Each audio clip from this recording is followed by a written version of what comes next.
Bonjour à tous, bienvenue sur la chaîne Budget and Life by Mimi. J'espère que vous allez bien, moi je vais bien, j'espère que votre famille se porte bien également.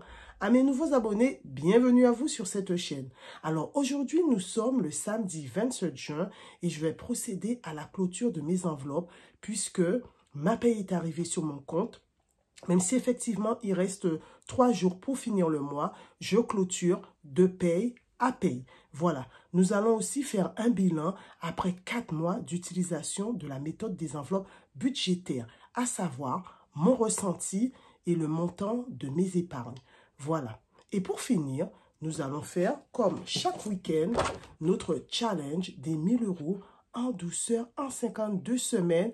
Voilà, je ne sais plus combien de semaines nous sommes, mais voilà, on avance, on tient bon, voilà. Et sans plus tarder, donc, on se retrouve sur la table. À tout de suite. Alors, sans plus tarder, voyons voir comment ça s'est passé dans mon Filofax cette semaine. Alors, pour les personnes qui arrivent sur la chaîne, le montant dédié à l'alimentation pour ma famille est de 100 € par semaine. J'ai également une enveloppe viande et poissons qui est de 100 € pour le mois. J'ai donc divisé cette somme en 4, 2 fois 30 € et 2 fois 20 €. Donc, pour finir le mois, j'avais 20 €, soit un montant global de 120 € pour cette semaine. Voilà. Donc, avec mes 120 €, je suis partie faire mes courses. J'en ai eu pour 95 € chez Auchan, 13 € chez Lidl, d'où un montant global de 108 € moins 120, ce qui nous fait un solde à 12 €. Voilà, et je suis hyper contente. 10 €, 10,50 €, 11 €, 12 €. Voilà, donc pourquoi je ne laisse pas ces 12 € pour finir le mois? Parce que je clôture et que j'ai ma paye. Donc, je vais procéder au remplissage de mes enveloppes mardi pour pouvoir aller faire mes courses pour la semaine. Voilà. Donc, ces 12 €, les 2 €, on va les garder ici. Et les 10 €, on va les mettre dans le fonds d'urgence familiale. Voilà. Donc, j'ai déjà écrit la somme. Donc, on était à 85 la semaine dernière, ce qui nous fait 95 cette semaine. Voilà. Au total pour le mois de juin. Et donc, tout à l'heure, on va faire un bilan des enveloppes budgétaires et on reviendra là-dessus. Voilà. Ensuite, on continue. Restaurant. Mon enveloppe de départ était de 100 €. La semaine dernière, il me restait 60 €. Samedi, j'ai acheté quelque chose à emporter. Voilà, ça m'a coûté 10 €. Et là, il ne me reste plus que 50 €. Voilà. Et je suis encore très, très contente. Vêtements. Depuis la réouverture des magasins, j'avais tout explosé. Donc, il ne me restait plus rien. Divers également. Je n'avais plus rien. Loisirs. Mon montant de départ était de 50 €. Voilà, la semaine dernière, j'avais encore les 50 €. Et donc, on va voir cette semaine si j'ai les 50 € ou pas. J'ai toujours mes 50 € de départ. Voilà. Ensuite, beauté.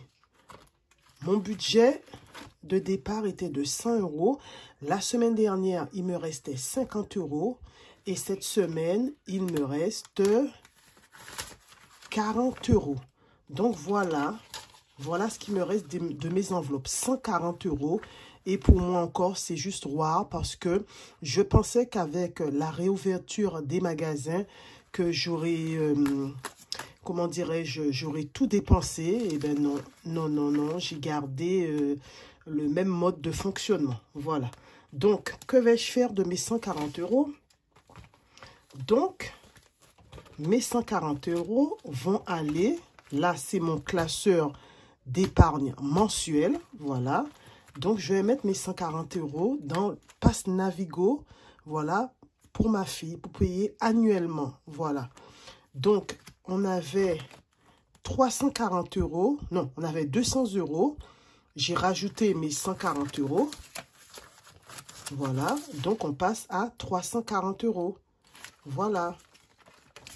Donc, on va les mettre là. On va mettre ça dans l'ordre. 50 derrière.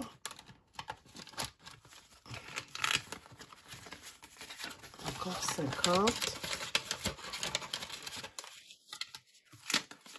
Et voilà. Et je voudrais donc une enveloppe de 400 € à peu près, oui. Voilà, donc je pense que quand je vais remplir mes enveloppes, je vais rajouter 60 € et je pourrai à nouveau fermer cette enveloppe. Voilà. Donc, on a fini avec le bilan de la semaine et la clôture des enveloppes. Donc, maintenant, je vais faire le point sur la méthode des enveloppes budgétaires après 4 mois d'utilisation. Donc, pour moi, c'est vraiment une très bonne méthode pour organiser son budget et ne plus jamais le dépasser. Cette méthode m'a aidé concrètement à respecter mon budget et à en finir avec les dépenses inutiles. Voilà, gérer du cash vraiment permet de prendre conscience des sommes dépensées de manière concrète, en fait. Voilà.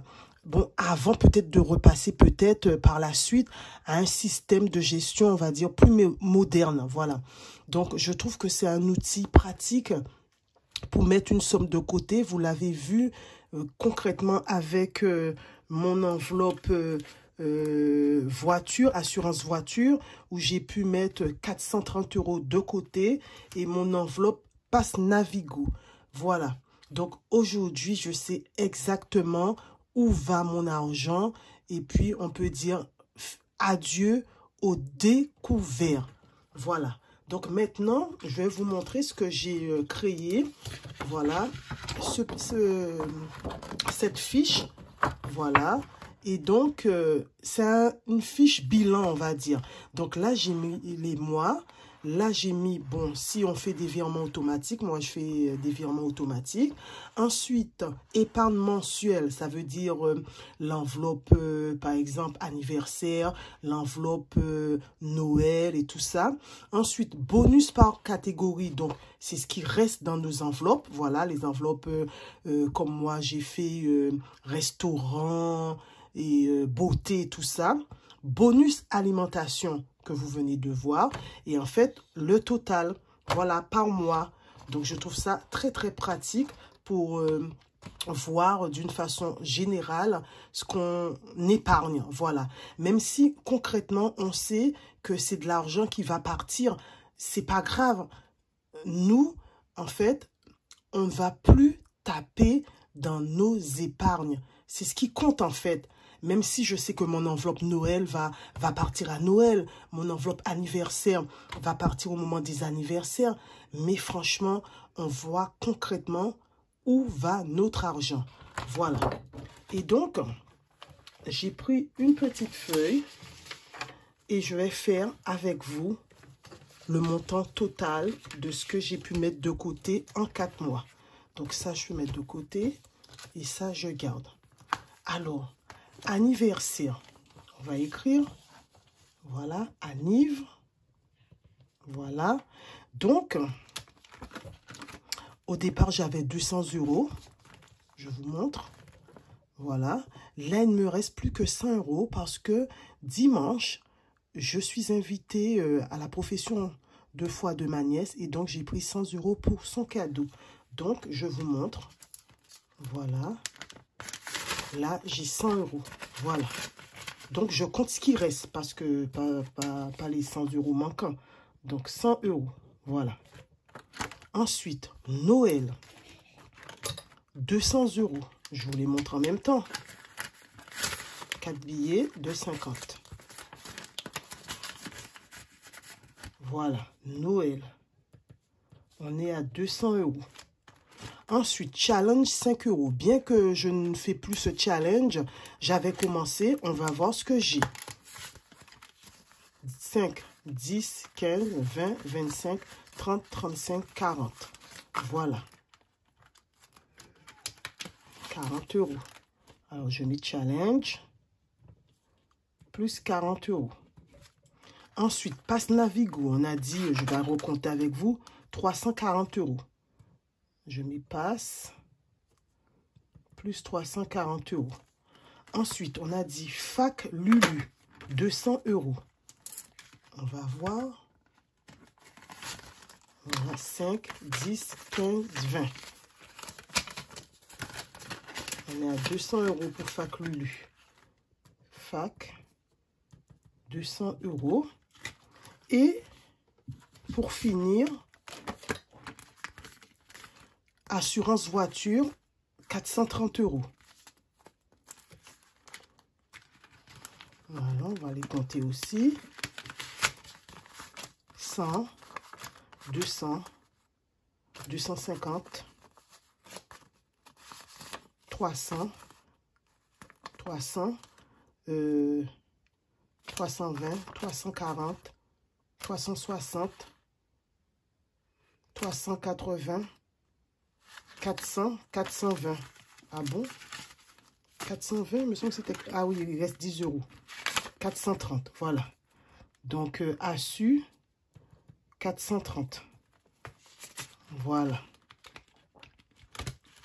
Et je ne vais pas compter mes pochons pour, comment dirais-je, les vacances, parce que c'est une épargne que j'avais commencé à faire bien avant la méthode des enveloppes. Ça, c'est des économies depuis le premier confinement, c'est-à-dire l'année dernière. Alors que ça, c'est depuis le mois de mars de cette année. Voilà, donc on a tout mis, plus effectivement, ça j'avais déjà oublié, l'enveloppe fonds d'urgence familiale. On va compter aussi. Voilà, donc là j'ai 50. 100, 120, 130, 140, 150, 160, 170. Donc, fonds d'urgence, plus 170 €. Voilà. C'est ce qui me reste puisque j'avais pris 100 € pour une tondeuse à gazon. Donc, je vais voir ce qui reste. Combien ça me fait? Alors, on a dit 100 plus 200 plus 40 plus 340 plus 200 plus 430 plus 170 égale 1480. Et je vous parle même pas de mon challenge. 1400, je découvre cette somme en même temps que vous. 1480, c'est juste waouh. Voilà. Oh, avant, on tapait dans nos épargnes. Maintenant, voilà, il nous reste de l'argent. On voit ce qu'on dépense. On voit vraiment concrètement ce qu'on fait de notre argent. C'est juste waouh. On n'a pas de... On est serein maintenant. On sait qu'il va y avoir un anniversaire, qu'il va y avoir Noël qui approche. On prend sans stress dans nos enveloppes. C'est juste waouh. Franchement, moi, j'arrive pas à y croire. Et j'ai même pas encore fait le remplissage de ce mois-ci, quoi, de fin juin, en fait. 1480. Oh, franchement, je suis vraiment stupéfaite. Voilà. Donc, j'ai plus rien à dire. La méthode parle d'elle-même. Voilà. Et de toute façon, toutes les personnes qui pratiquent cette méthode savent que, voilà, que il n'y a rien à dire. C'est juste top, top et top. Voilà. Donc, je vais clôturer ici. Vraiment, je vais finir avec mon challenge. Je suis vraiment émue. Voilà, je me dis que les gens qui commencent cette méthode et qui ont une trentaine d'années, franchement, vous allez voir votre avenir en rose si vous continuez à faire ça assidûment. Voilà, donc là, on va faire notre challenge des 1000 € en douceur en 52 semaines. Et là, je vais mettre 50 € dans ma tirelire. Alors, 50 €, donc je vais cocher la case 30, voilà, et je vais rattraper les semaines antérieures en cochant la case 20. Voilà. Alors, pour les personnes qui arrivent, pourquoi elles rattrapent, Mimi? Parce que quand on a commencé notre challenge, dans l'année, nous étions la semaine 14. Donc, voilà. Et moi, je veux avoir un montant total de 1000 €. Donc, je suis obligée de rattraper les semaines avant le démarrage de mon challenge. Voilà. Donc, mes amis, c'est ainsi que se termine cette vidéo.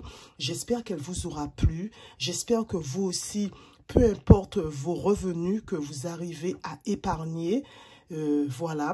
Moi, je vous souhaite un bon week-end, un bon dimanche. Prenez soin de vous, prenez soin des vôtres et à bientôt pour plus d'économies avec Mimi. Bye!